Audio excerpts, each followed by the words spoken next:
Iron Fist Season 2 is out now on Netflix, and we pick up once again with Danny Rand, who's trying to settle in as the new protector of New York City following the end of Defenders, and he's trying to stop a war between the triads in Chinatown. And while he's doing that, he comes across his old friend Davos, who wants something that Danny Rand has, so therefore let the fight commence, and now we have our second season of Iron Fist. Season 2 was a significant improvement over Season 1, especially when it came to the fight scenes, because the fight scenes in Season 1 were surprisingly lackluster for a show about a martial arts expert, but Season 2, the fight choreography was a lot better, and the fights themselves, they just packed more of a punch and they were more exciting to watch. Especially the fight scenes towards the end of Season 2 when things start to go down, some pretty badass stuff in there actually. Another big improvement over Season 1 was the character of Danny Rand himself. In Season 2 he was a lot less bland and a lot less crybaby-ish. In Season 1 he was always like moaning and complaining about things, saying how I'm the Iron Fist, not you, this is my destiny, me. But for the most part, Danny Rand in Season 2 was not Danny Bland like he was in Season 1, so it's a step up. But Colleen Wing is still the best character of this show. She's the heart and soul of Iron Fist,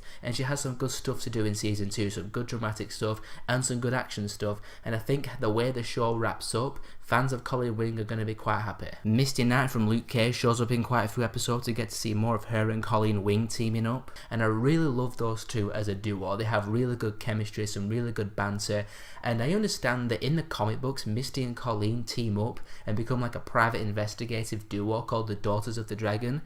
I'm just saying, Netflix, if you want to make a spin-off about those two teaming up, kicking ass, I'm down for it, and they do tease it a little bit in Season 2 of Iron Fist as well, so go on Netflix, give us that spin-off. Davos, or Steel Serpent as he's called in the comic books, I thought he's a pretty decent villain. He's quite bland and emotionless, kind of like Danny Rand in Season 1, but they did a really good job making him a great threat to Danny Rand, and the things that he does in Season 2, I'm not going to spoil him and his big evil plan, but it was effective. You really buy him as a threat to Danny Rand and to the entire area of Chinatown and New York City. You understand why they have to put a stop to this guy. And they show some more of his backstory with Danny Rand in Kunlun, and we get to see more of Kunlun this time, which we didn't get to see a lot of in Season 1. And the stuff we see of Kunlun in Season 2 is very, very brief. Again, it's in flashbacks, but it did a good job at fleshing out the character of Davos and why he feels the way he feels in going about his quest. Another character that I liked was the one played by Alice Eve. She's this woman who has DID, dissociative identity disorder. She has two identities inside of it. It was a really good dynamic performance from Alice Eve. She was kind of unsettling sometimes. Now from a narrative standpoint, the story in Iron Fist Season 2 is one that we've seen quite a few times in superhero media, where the superhero loses their powers and they've got to rely on themselves to confront the villain and, you know, be an actual hero without their powers. And I thought the story worked and it was entertaining, and that's all I wanted from Season 2 of Iron Fist, because after the boy fest of Season 1, I didn't need a complex, deep, compelling narrative. I just wanted some entertainment, and for the most part of the 10 episodes of Season 2 of Iron Fist, I was entertained, I was having a good time. And yeah, with the whole superhero losing their powers thing, Danny Rand does lose the power of the Iron Fist in Season 2, so he spends a majority of Season 2 without the power of the Iron Fist. I don't know what it is that's telling Netflix and the showrunners to take the power of the Iron Fist away from Iron Fist in the Iron Fist shows, because in Season 1, he could barely get the fist to work, so we don't get a lot of Iron Fist doing Iron Fist things in like the second half of Season 2. I guess that's the only way you can make him vulnerable, otherwise he'd just be like punching the living hell out of people with the Iron Fist. So I don't know how they're going to avoid doing that in future seasons, but I just hope they can work around it. There are still some elements to Season 2 that I wasn't a massive fan of, like the Wood Meacham character. I still don't really care that much about him as a character. He gets a little bit of stuff to do in this season. He has to go to these NA meetings, he has to try and become a better person, he's trying to reconnect with his sister Joy. Just everything revolving around the Meachams.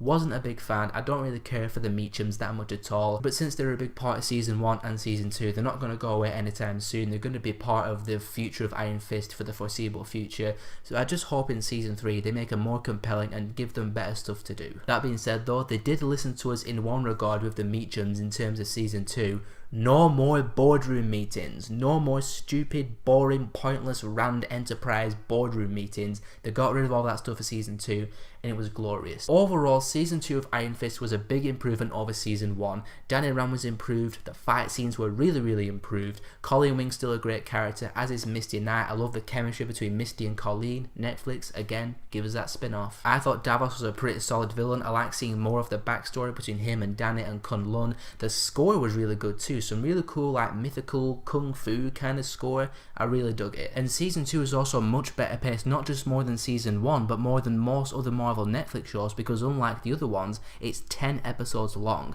and it just lets the storyline go on at a much brisker, much more faster pace without ever feeling like it's skipping over important emotional and story beats. And the storyline, although very familiar to other comic book properties and media, was solid for this show. It was entertaining. I had a good time with Iron Fist season 2, and I'm very, very surprised to say that, considering how boring season 1 was. And the way season 2 wraps up, it actually has me quite curious to check out season 3 actually. Some interesting directions that it goes in. I'm going to give Iron Fist season 2 a 3.5 out of 5. So have you seen Iron Fist season 2? What did you think about it? Did you like it more than season 1? Or are you one of the people who like season 1 a lot? Did you like season 1 more than season 2? Whatever your thoughts are, let me know in the comments below. And if you want to see more of my stuff, click on one of these in a second, and I'll see you all next time.